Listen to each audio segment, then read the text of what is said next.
എല്ലാ പ്രായത്തിലുമുള്ള സ്ത്രീകൾക്കും ശബരിമല ദർശനം അനുവദിച്ച സുപ്രീം കോടതി വിധി മുൻനിർത്തി 45 സ്ത്രീകൾ മല കയറാനെത്തുന്നുവെന്ന വാർത്തകൾക്ക് പിന്നാലെയാണ് മനിതി കൂട്ടായ്മ എന്ന പേരും ഉയർന്നു കേട്ടത്. ശബരിമലയിലെ പ്രക്ഷോഭങ്ങൾ ശാന്തമായതിന് പിന്നാലെ മനിതി കൂട്ടായ്മ പ്രഖ്യാപനം നടത്തിയതോടെ സ്ഥിതിഗതികൾ വീണ്ടും പഴയതുപോലെയാവുകയായിരുന്നു. 11 സംഘം ശബരിമലയിലേക്ക് യാത്ര തിരിച്ചതോടെ ശബരിമലയിലെ സമാധാന അന്തരീക്ഷം തകർന്നു. ഇതോടെ പ്രതിഷേധങ്ങളുടെ നടുവിൽ പിടിച്ചു നിൽക്കാനാവാതെ മനിതി സംഘവും പിന്മാറി. എന്നാൽ യുവതീ പ്രവേശനം അനുവദിച്ചുകൊണ്ടുള്ള സുപ്രീം കോടതി വിധിയുടെ പശ്ചാത്തലത്തിൽ കേരള പോലീസ് സുരക്ഷ ഒരുക്കിയാൽ വീണ്ടും ശബരിമല കയറാൻ തയ്യാറാണെന്ന് മനിതി സംഘം നേതാവ് ഷെൽവി അറിയിച്ചു. വിധിയുടെ അടിസ്ഥാനത്തിൽ ശബരിമലയിലെത്തിയെങ്കിലും സന്നിധാനത്തെത്താൻ സാധിക്കാതെ വന്നതോടെ മനിതി സംഘം തിരികെ മടങ്ങിയതിന്റെ പശ്ചാത്തലത്തിലായിരുന്നു ഷെൽവിയുടെ പ്രഖ്യാപനം. കേരള പോലീസ് സുരക്ഷയിലാണ് മധുരയിൽ നിന്ന് ശബരിമലയിലേക്ക് ആദ്യയാത്ര നടത്തിയത്. 3 കേരള പോലീസ് ഉദ്യോഗസ്ഥർ വാനിലുണ്ടായിരുന്നുവെന്നും ഷെൽവി മാധ്യമങ്ങളോട് പ്രതികരിച്ചിരുന്നു.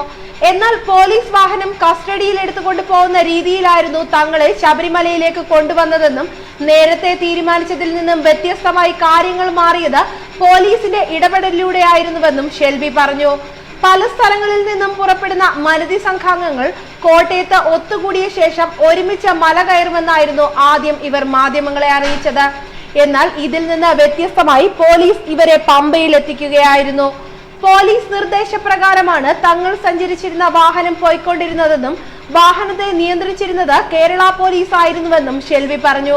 എന്നാൽ സർക്കാർ സുരക്ഷ ഉറപ്പു നൽകിയാൽ മനിതി സംഘം വീണ്ടും ശബരിമല ദർശനം നടത്താൻ ആഗ്രഹിക്കുന്നുവെന്നും ഷെൽവി കൂട്ടിച്ചേർക്കുകയായിരുന്നു. കഴിഞ്ഞ ദിവസം ശബരിമല ദർശനത്തിനെത്തിയ മനിതി സംഘത്തെ ശബരിമല കർമ്മസമിതിയുടെ നേതൃത്വത്തിലുള്ള പ്രതിഷേധക്കാർ ശബരിമല ദർശനത്തിന് അനുവദിച്ചിരുന്നില്ല. 6 മണിക്കൂർ നീണ്ട നാടകീയ സംഭവങ്ങൾക്കും സംഘർഷത്തിനുമൊടുവിൽ ശബരിമല ദർശനത്തിനെത്തിയ 11 അംഗ മനിതി സംഘം മടങ്ങുകയായിരുന്നു. കോർഡിനേറ്റർ ഷെൽവിയുടെ നേതൃത്വത്തിലായിരുന്നു യാത്ര. ഇരുമുടിക്കെട്ടേന്തിയത് മുത്തുലക്ഷ്മി, കർപ്പകം, ശ്രീദേവി, ഈശ്വരി, സെൽവി, കല എന്നിവർ. തിലകവതി, അഭിനയ, മധു, വിജയലക്ഷ്മി എന്നിവർ പിന്തുണയുമായി ഒപ്പം നിന്നു. യാത്ര മുത്തുലക്ഷ്മി, വസുമതി എന്നിവർ വൈകിട്ട് പത്തനംതിട്ട വരെ എത്തി മടങ്ങി. അതേസമയം ശബരിമല ദർശനം നടത്തണമെന്നാണ് ആഗ്രഹമെന്നും എന്നാൽ പോലീസ് നിർബന്ധിച്ച് തിരിച്ചയക്കുകയായിരുന്നുവെന്നും മനിതി സംഘം പ്രതികരിച്ചിരുന്നു.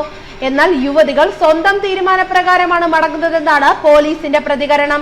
5 മണിക്കൂറിലേറെ പമ്പയിൽ കാനനപാത തുടങ്ങുന്ന ഭാഗത്ത് മനിതി സംഘം കുത്തിയിരുന്ന് പ്രതിഷേധിച്ചിരുന്നു. നാമജപ പ്രതിഷേധക്കാർക്കെതിരായ നടപടിക്ക് ശേഷം യുവതികളെ പോലീസ് പമ്പ പോലീസ് സ്റ്റേഷനിലേക്ക് മാറ്റിയിരുന്നു. തുടർന്ന് പോലീസ് വാഹനത്തിൽ വെച്ച് പമ്പ സ്പെഷ്യൽ ഓഫീസർ കാർത്തികേയൻ ഗോകുലചന്ദ്രൻ മനിതി സംഘവുമായി സംസാരിച്ചു. തുടർന്നാണ് യുവതികളുമായി പോലീസ് വാഹനം നിലയ്ക്കലേക്ക് തിരിച്ചത്. ന്യൂസ് ഡെസ്ക് മലയാളി വാർത്ത.